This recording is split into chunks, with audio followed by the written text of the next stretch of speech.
Welcome to social.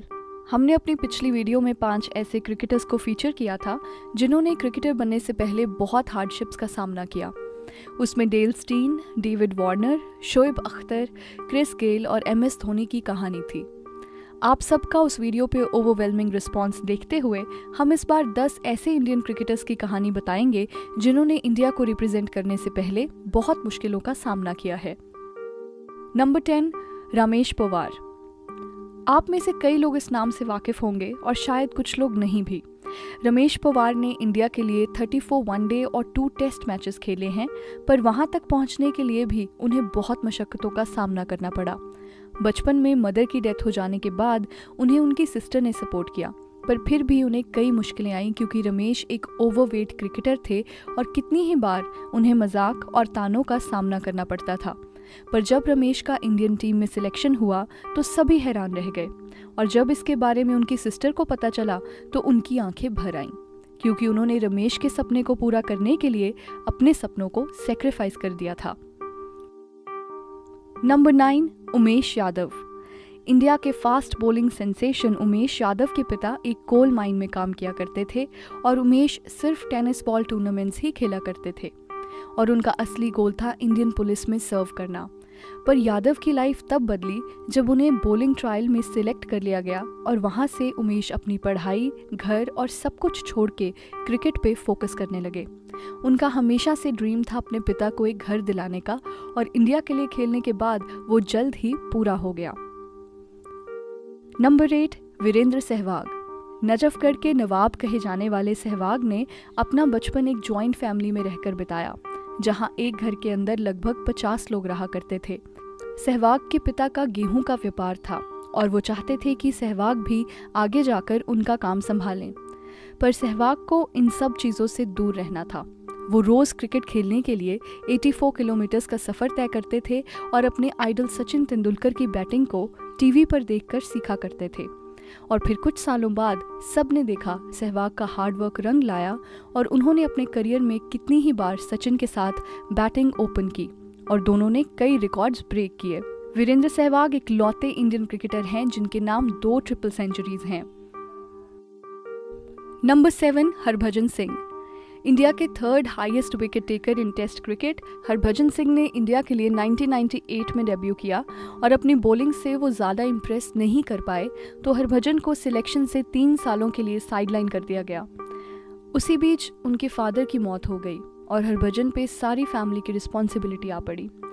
Virendra Sehwag ने एक interview में रिवील किया कि हरभजन उस वक्त इतने परेशान थे कि उन्होंने अपना मन बना लिया था कनाडा जाके एक ट्रक ड्राइवर की नौकरी करने का।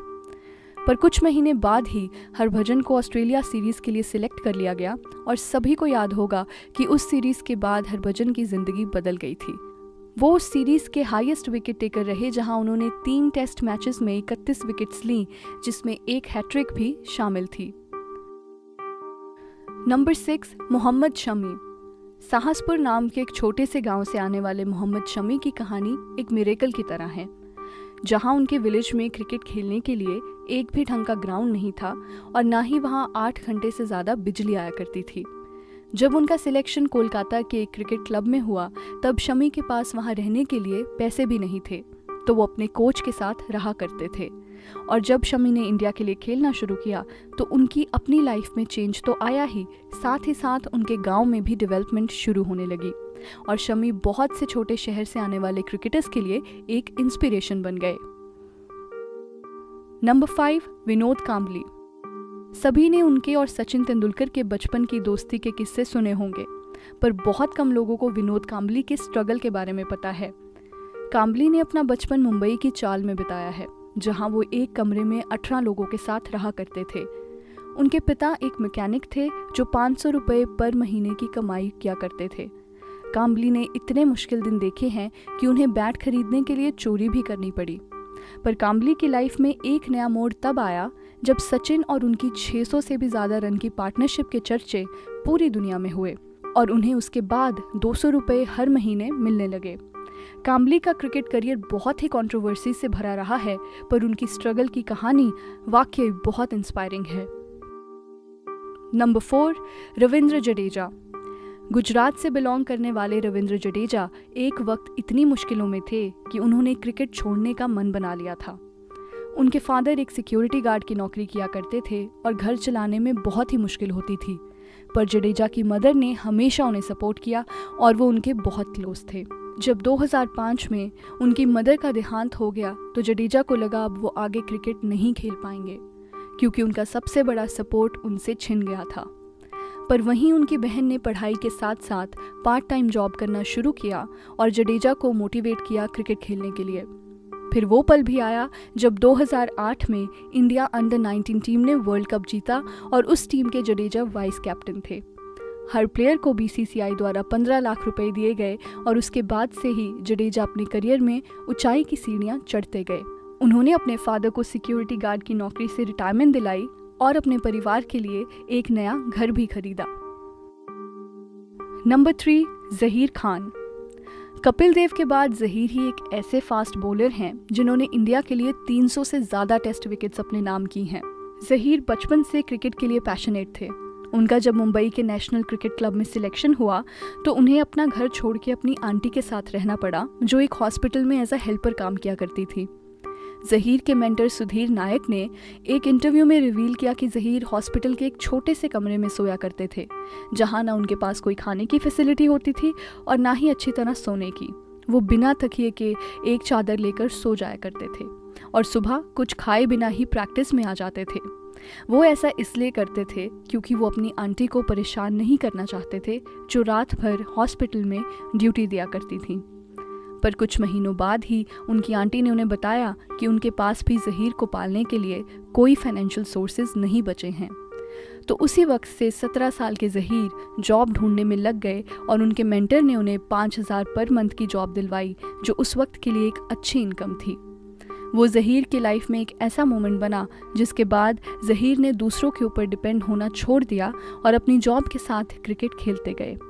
फिर कुछ सालों बाद सभी ने ज़हीर को इंडिया के लिए खेलते हुए देखा और उन्होंने इंडियन टीम के बॉलिंग लाइनअप को 15 साल तक लीड किया। नंबर 2, मुनाफ पटेल। गुजरात के छोटे से गांव इक्खर से आने वाले मुनाफ की कहानी बहुत ही इंस्पायरिंग है। जहां उनके फादर मजदूरी का काम किया करते थे, वहीं गरीबी के कारण मुनाफ भी एक टाइल फैक्ट्री में एज अ चाइल्ड लेबर काम करते थे और उन्हें एक दिन के 35 रुपए दिए जाते थे। मुनाफ अपने गांव में तेज बॉलिंग डालने के लिए मशहूर थे, पर पैसे ना होने के कारण वो सिर्फ टेनिस बॉल क्रिकेट ही खेला करते थे। उन्होंने एक इंटरव्यू में बताया कि उनके पास घर में 3 वक्त की रोटी खाने के भी पैसे नहीं होते थे, तो क्रिकेट खेलने के लिए शूज़ तो वो बिल्कुल अफोर्ड नहीं कर सकते थे। मुनाफ ने चप्पलों में ही क्रिकेट खेला और एक दिन उनकी बॉलिंग देख के उन्हें गाँव के एक आदमी ने शूज़ खरीद के दिए और उनकी बड़ौदा के एक क्रिकेट क्लब में बात चलाई। उसके बाद उनका सिलेक्शन MRF के पेस एकेडमी में हुआ, जहां उन्होंने ऑस्ट्रेलिया के legendary fast bowler Dennis Lillee के अंडर ट्रेनिंग की। वहीं स्टीव वॉ की उन पे नज़र पड़ी और उन्होंने सचिन तेंदुलकर को मुनाफ के बारे में बताया। तो वहीं से मुनाफ की लाइफ बदलते हुए दिखी और उन्होंने 2006 में इंडिया के लिए डेब्यू किया और 2011 में जब इंडिया ने वर्ल्ड कप जीता तो मुनाफ इंडिया के 3rd हाईएस्ट विकेट टेकर रहे और उन्होंने 11 विकेट्स अपने नाम किए। Number 1, Pathan brothers. इरफान पठान की स्विंग बॉलिंग और यूसुफ पठान की अग्रेसिव बैटिंग से सभी वाकिफ़ हैं। दोनों भाई बचपन से साथ साथ हैं और इंडिया के लिए क्रिकेट खेलने से पहले उनकी ज़िंदगी गरीबी में बीती, जहां उनके पास अपना घर भी नहीं था और वो मस्जिद में रहा करते थे। फिर जब नया घर लिया भी तो वो सिर्फ 1 कमरे का था।